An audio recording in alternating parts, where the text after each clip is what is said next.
Eu vou até começar o papo falando sobre uma coisa que o Atala teve aqui na quarta, se não me engano, né? E ele falou isso, que uma escola dos Estados Unidos, ela estava muito abaixo das outras, e aí resolveram colocar para os alunos todos fazerem uma milha antes de começar a aula. Uma milha. Uma milha. Eles descobriram, de repente, aquelas notas baixas, elas não só foram mais altas do que as outras escolas dos Estados Unidos, como eles ultrapassaram muitos países, entendeu? Legal. Então, ele descobriu essa relação do exercício, da atividade física, né, de você se movimentar, não só como benefício de taxa de gordura e tal, mas pro cérebro, cara. É isso mesmo? Hoje a gente tem um consenso na comunidade vou falar de neurocientífica aqui. Bom, primeiro, a atividade física, o exercício físico, para questões cardiovasculares, metabólicas, respiratórias, é indiscutível que é super benéfico. Para questões de cérebro, hoje a gente tem um corpo de conhecimento que já é mais que suficiente para a gente concluir que também. Que você fazer atividade física, e não só atividade física, você conseguir manter uma atenção na alimentação, manter uma atenção na sua rotina de uma maneira geral, é igualmente benéfico para o cérebro. Tão benéfico quanto para a parte metabólica. Porque, no final das contas, os dois estão interagindo. Metabolismo, se você tem uma melhora metabólica, você tem uma melhora no cérebro. Vou te dar um exemplo. No meu doutorado agora, eu tenho estudado a relação entre dietas hipercalóricas, ricas em gordura e ricas em frutose. Não a frutose da fruta, mas aquele xarope de milho rico em frutose que é usado para adoçar refrigerante. Tá, porque a frutose é um tipo de açúcar. É um tipo de açúcar, isso. Só que na fruta, obviamente, tem fibras, não tem tanta concentração de frutose, então não é uma coisa maléfica, né? Se você consome dentro das medidas adequadas.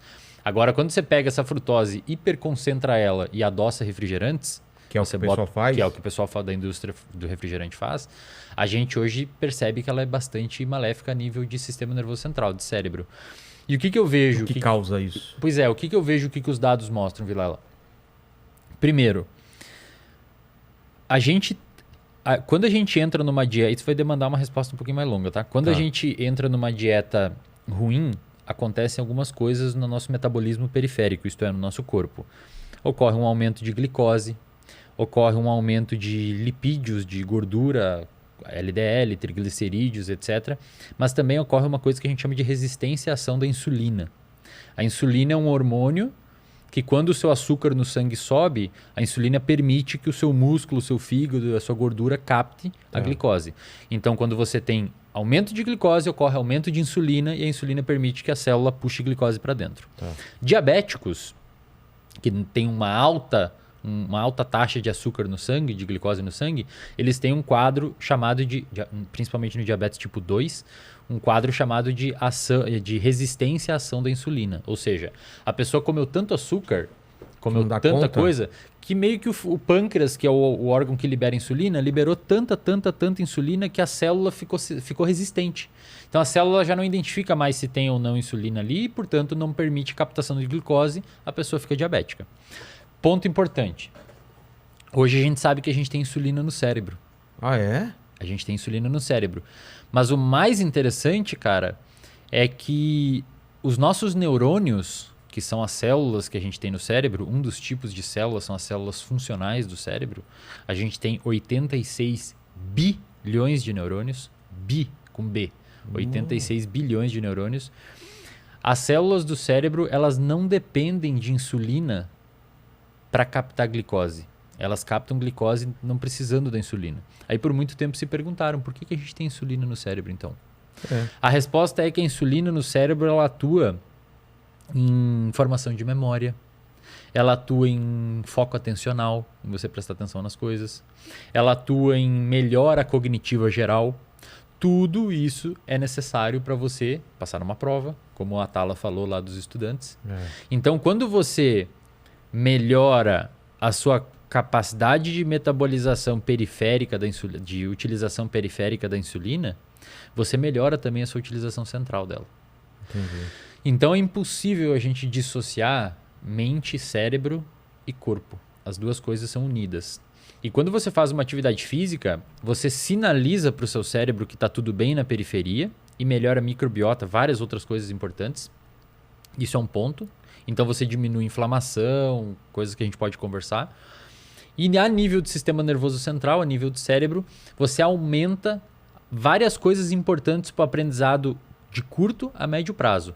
A curto prazo, Vilela, se você, por exemplo, levanta de manhã ou ao meio-dia ou à tardinha, algum horário que você decide fazer atividade física e você dá uma caminhada de 1 milha, uma caminhada que for, não precisa ser nada muito intenso, você vai aumentar as suas catecolaminas, isto é, noradrenalina, as suas monoaminas de uma maneira geral. Você tá inventando essas palavras. Não.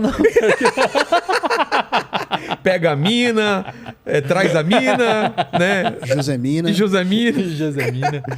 E aí você aumenta a dopamina, você aumenta a noradrenalina, etc. Dopamina depois a gente vai falar dela. Dopamina, vamos falar.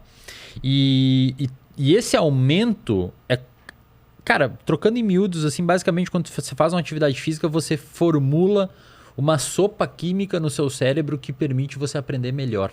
Entendi. Isso a curto prazo.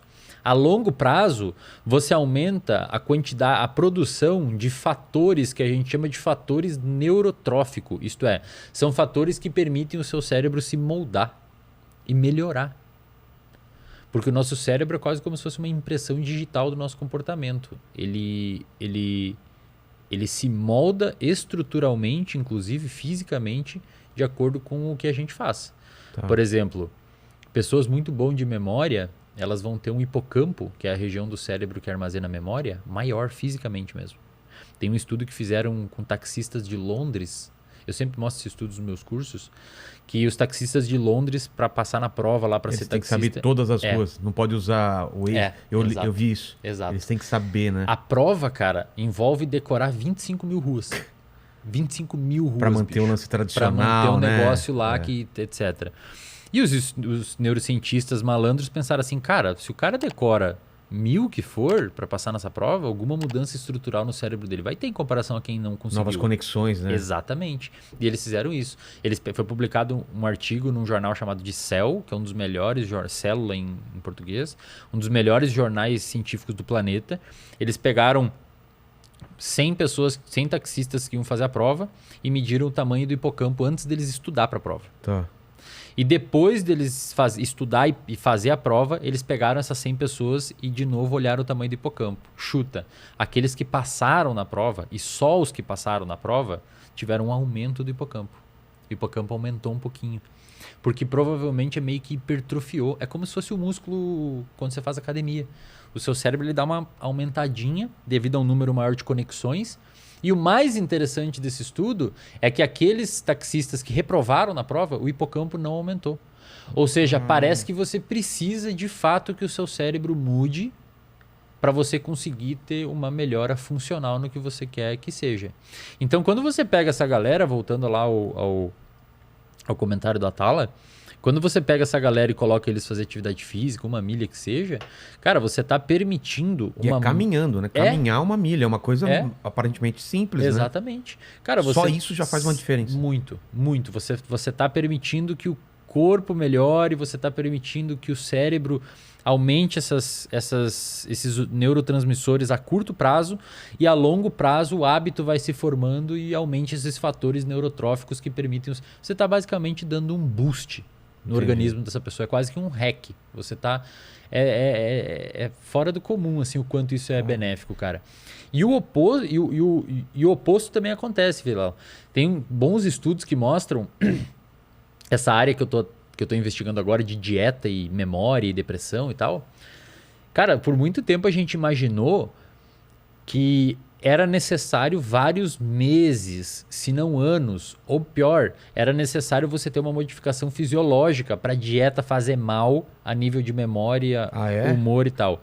Esses tempos saiu um estudo numa revista chamada de PLOS ONE, mostrando que 4 dias tomando um café hipercalórico, é um café que eles davam milkshake com sei lá o que, um café super hipercalórico, 4 dias de café hipercalórico foi suficiente para prejudicar o armazenamento de memória de estudantes saudáveis. Não lembra do Super Size Me?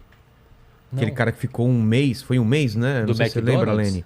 um mês no McDonald's, só se alimentando no McDonald's, o estrago que fez. Não, foi um mês. O cara teve que... Imagina. O cara teve que parar, né, meu? Ele tava entrando em depressão. É. Então, hoje a gente sabe que essas paradas, Videla, de atividade física, comer mal, inatividade física, não precisa mais ser crônico.